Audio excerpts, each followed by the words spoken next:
This is fucking gorgeous. For the record,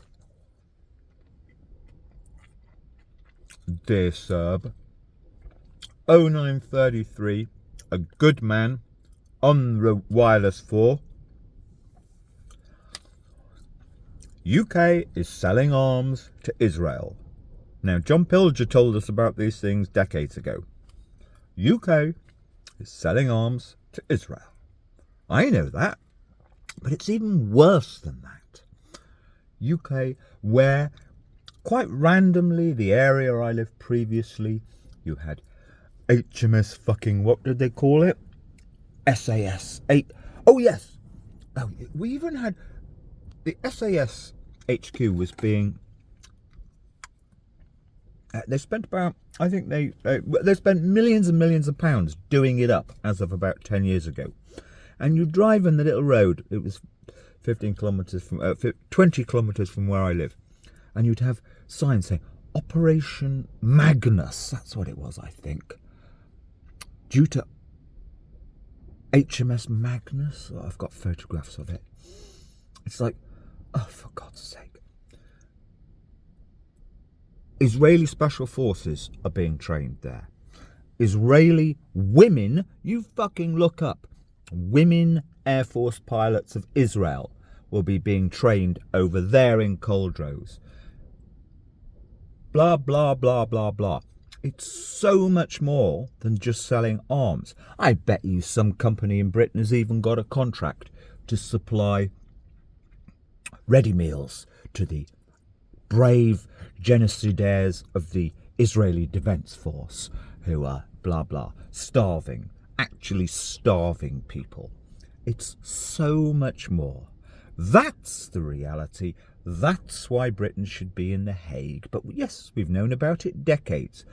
Paint your fucking own real, true to person, authentic. If that's what you believe, put it on a flag and put it above your bloody rotting houseboat. Full stop, for your own good. Because that's the... Even lost Brexity Susie said something a couple of months ago in one of our many dialogues, which is too far over the line for me. She actually said, when 9/11 happened, it was as if it was a kind of poetic symbol to the world that kind of we needed. Now, I'm against any person, even Osama bin Laden, getting their fingernail fucked. I've read a very, very good full biography of his whole life. Clearly, he had a difficult childhood with emotional issues that warped him a bit for life. It's not his fault. But, blah, blah, blah, what was I saying? Yeah. The one thing's absolutely for certain is that, although I disagree with what they're saying, that it's obvious you are not going to save one Palestinian person. I mean, all of these fucking spastic younger people who are following this, pro-Palestinian cause, which I have all my life, if they can't work out, they're not going to succeed. They have not got the rhetoric or the power to get beyond the military-industrial complex that includes supplying the ready meals were actually dropped. I think it was by the UN, but somebody's got the contract to drop 30,000 ready meals, which they did yesterday. It's money. You have to find a far more powerful way through this great big morass of monolith. None of these latter-day campaigners have got it about them. So, the one thing that could have been done is massive people power protest. Egypt, open the fucking fence and let them out. Egyptians don't like Palestinians. Obviously, this is a generalization, meaning that the over 50% who have power within the Egyptian establishment somehow have managed to, they don't want Palestinians through into their land, so they've blocked it. But if the world got behind that, hey, we'll pay you Netanyahu was prepared on day 2 to pay billions to get the fucking pallies off his land. What? No. The land? Whatever. Irrelevant. The battle's lost. So, Netanyahu was prepared to, in simple terms, pay many billions, many billions, relocate them elsewhere. Someone could organise to pay Egypt, open your fucking gates, let most of them out.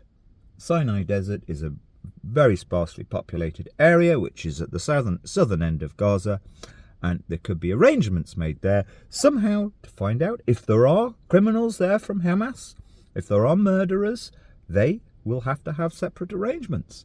Obviously, there's no point denying that. Mossad have got a very, very good track record of going around for many decades of murdering, of killing Nazi, or that's extrajudicial assassination of Nazis. That's the way of the world. So, blah, blah, blah. How did we get onto that? Yeah. There's your, for 40 years I've been ashamed of this. Britain is dabbling in... Britain is just totally amoral. The establishment letting the baddies have arms. I mean, or rather, they've become the baddies, as everybody knows. Everybody in the world knows, or pretty much everybody, deep down, that they have... When you don't have to be a baddie, they could put an iron fence around Gaza now and say, stop, and you fuckers, we'll never trust you again, ever. We'll keep you on just fucking subsistence rations forever. You're all fucked until you hand over exactly who did this, and you won't, so you can fucking stay there forever. But we're not going to hurt any of you anymore. That could happen. But no. So they have a choice to do that. But they have chosen to carry on killing people, which makes you a kind of double baddie, really. And Britain are selling weapons to the double baddies. Selling weapons to the double baddies is over the line. Full stop. There is a line. We all know where it is.